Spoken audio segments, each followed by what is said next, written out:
স্বাভাবিক হয়নি মৌলভীবাজারের বেশ কয়েকটি উপজেলার বিদ্যুৎ সরবরাহ। এতে বিদ্যুৎ বিচ্ছিন্ন হয়ে পড়েছে জেলার প্রায় ১৫,০০০ পরিবার। এ বিষয়ে আরো জানাতে কমলগঞ্জ পল্লী বিদ্যুতের জোনাল অফিস থেকে যুক্ত আছেন এম এ হামিদ। হামিদ, জানাবেন যে বিদ্যুৎ সরবরাহ স্বাভাবিক হতে কতক্ষণ সময় লাগতে পারে?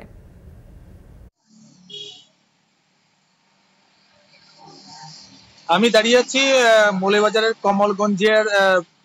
কমলগঞ্জের জোনাল অফিসের সামনে, যেখানে দেখতে পাচ্ছেন আমার পিছনেই কিন্তু জোনাল অফিস রয়েছে। মুফতি, আপনার মাধ্যমে দর্শকদেরকে জানিয়ে দিতে চাই যে গত বৃহস্পতিবার রাত ১২টা থেকে ১২:৩০টার দিকে একটা প্রচন্ড ঝড় মৌলভীবাজার জেলার কমলগঞ্জ এবং কুলাউড়া উপজেলার বিভিন্ন উপজেলায় ঝড় বয়ে যায় এবং এই ঝড়ের কারণে প্রচুর পরিমাণে গাছপালা পড়ে যায় এবং বিদ্যুতের খুঁটি উপড়ে পড়ে বিদ্যুতের ট্রান্সফরমার গুলো নষ্ট হয়ে যায়। এই নষ্ট হওয়ার কারণে কিন্তু বিগত এখন পর্যন্ত ৩৬ ঘন্টার মতো বিদ্যুৎবিহীন বিভিন্ন জায়গা রয়েছে। গতকাল আমি কথা বলেছিলাম এবং আজকেও কথা বলেছিলাম পল্লী বিদ্যুতের জিএম এবিএম মিজানুর রহমানের সাথে এবং কমলগঞ্জের গুলাম ফারুক মীরের সাথে, ডিজিএম এর সাথে। তারা আমাকে জানিয়েছেন যে গতকালকে ৩০,০০০-এর মতো গ্রাহক বিদ্যুৎ বিচ্ছিন্ন ছিল এবং রাত পর্যন্ত কাজ করে তারা ১৫,০০০ গ্রাহককে বিদ্যুৎ দিতে পেরেছেন। তারা সারা রাত কাজ করেছেন, অর্থাৎ এখন সকাল থেকে আবার কাজ চলমান রয়েছে। এ পর্যন্ত সর্বমোট মিলিয়ে প্রায় ২০,০০০-এর মতো গ্রাহক বিদ্যুৎ পেয়েছেন। এখনো ১০,০০০ গ্রাহক বিদ্যুৎবিহীন রয়েছেন। তারা বলছেন যে বিভিন্ন জায়গায় গাছ পড়ে এবং বিদ্যুতের খুঁটি উপড়ে পড়ে নষ্ট হয়ে যাওয়াতে এবং ট্রান্সফরমার নষ্ট হয়ে যাওয়াতে এই সমস্যাটা দেখা দিয়েছে।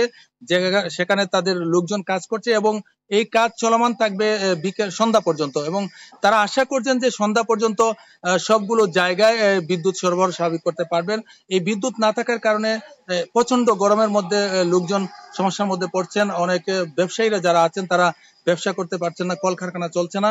অপরদিকে বিদ্যুৎ না থাকার কারণে কিন্তু গ্রামীণ, এয়ারটেল এবং রবির যে নেটওয়ার্ক আছে তা খুবই দুর্বল হয়ে পড়েছে। অর্থাৎ তাদের নিজস্ব অনেক জায়গায় জেনারেটর না থাকার কারণে এই বিদ্যুতের দ্বারাই কিন্তু তাদের স্টেশন গুলো চলে, যার কারণে লোকজন সেখানে ভালো নেটওয়ার্ক পাচ্ছেন না। এতে করে যোগাযোগও বিচ্ছিন্ন হচ্ছে। আমি অনেক অভিযোগ কেন্দ্রের অনেকের সাথে কথা বলেছিলাম, যারা লাইনম্যান রয়েছেন তাদের সাথে কথা বলেছিলাম। তারা বলছেন বিভিন্ন জায়গায় টিলা ভূমিতে যখন কাজ করতে যান তখন তারা বিদ্যুৎ না থাকার কারণে নেটওয়ার্ক পাচ্ছেন না। এতে করে জনগণের সাথে যোগাযোগ করা যাচ্ছে না। আর যোগাযোগ করার না কারণেই কিন্তু বিভিন্ন জায়গায় এখনো লাইনগুলা বিচ্ছিন্নভাবে পড়ে রয়েছে এবং সেগুলা কাজ করতে বিলম্ব হচ্ছে। তারা বলছেন যে জিএম এবং ডিজিএম বলছেন যে আজকে সন্ধ্যার মধ্যে সবগুলো জায়গায় অর্থাৎ ৩০,০০০ গ্রাহক, বাকি যে ১০,০০০ রয়েছেন তারা সবাই বিদ্যুতের স্বাভাবিকতায় চলে আসতে পারবে।